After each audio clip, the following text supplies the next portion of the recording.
Our brains are pattern-seeking, concocting order from the chaos of the world.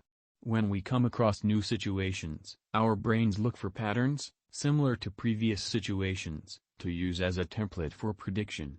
Generally this is useful, sometimes however it is misleading. Using less than useful patterns of thought to evaluate new situations are known as cognitive bias. Here is a list of 5 cognitive biases that can influence your trading in a negative way, and what you can do to avoid them. Anchoring, what is it? The tendency to rely too heavily, or anchor on one trait or piece of information, when making decisions.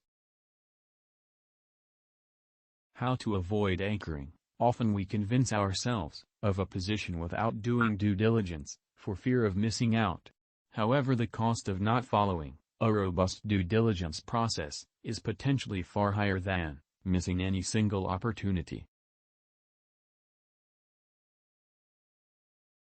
Focus on following a stringent due diligence process before you take a position.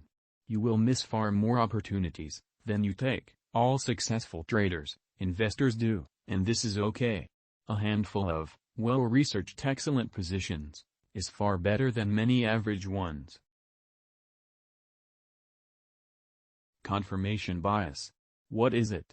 The tendency to search for, interpret, focus on and remember information in a way that confirms one's preconceptions. How to avoid it. Shoring up existing connections is easier than rewiring new ones. Our brains are literally wired to confirm. Every time you see a piece of information that confirms your view, seek out an opposing view that disconfirms.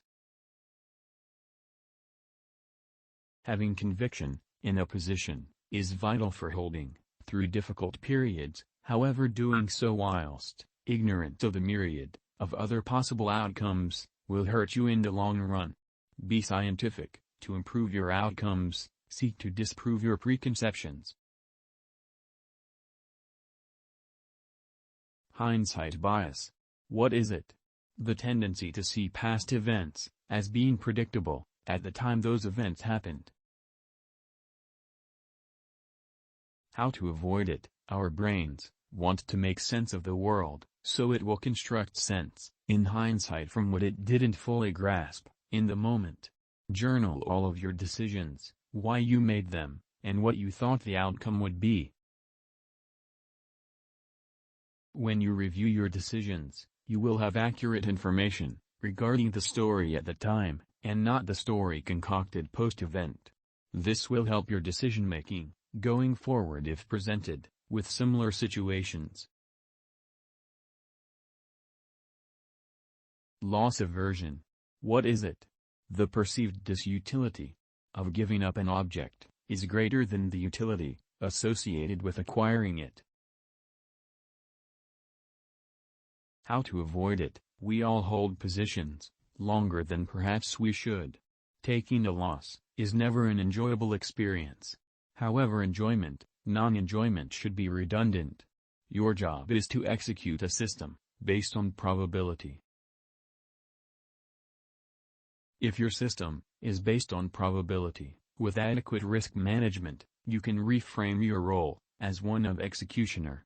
Emotions, though you will still feel them, need not serve a purpose in this mindset. Optimism bias. What is it?